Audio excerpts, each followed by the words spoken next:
Nanghihingi ngayon ng tulong pinansyal ang drag queen na si Pura Luca Vega upang panggastos umano niya sa kasong isinampas sa kanya kaugnay sa kontrobersyal niyang pagkanta ng Ama Namin noong July 10, 2023. Binatpikos din ito dahil sa costume nitong tila poong Nazareno.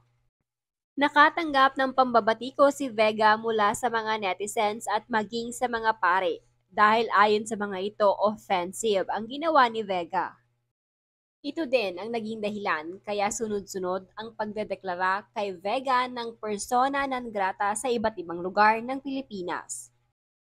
Sa social media ni Vega sa pamamagitan ng podcast, nanawagan ang drag queen ng tulong pinansyal para panggastos nito sa kanyang patong-patong na reklamo. Naharap man sa maraming reklamo, tila walang plano na manghingi ng kapatawaran si Vega sa publiko. Ihalimbawa na lamang ang video nito na kung saan tila may pasaring pa ito sa mga tao at lugar na kinukondena siya.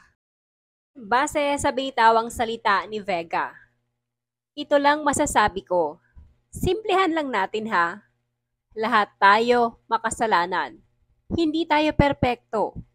Gayunpaman, do unto others as you would have them do unto you, okay? Do not do others what you do not want others to do unto you. Golden rule lang po yun. Para sa mga ibang lugar na gustong magpersona ng grata dyan, dagdagan nyo pa. Pakialam ko. Separation ng church at ng state, yun lang po. Thank you po.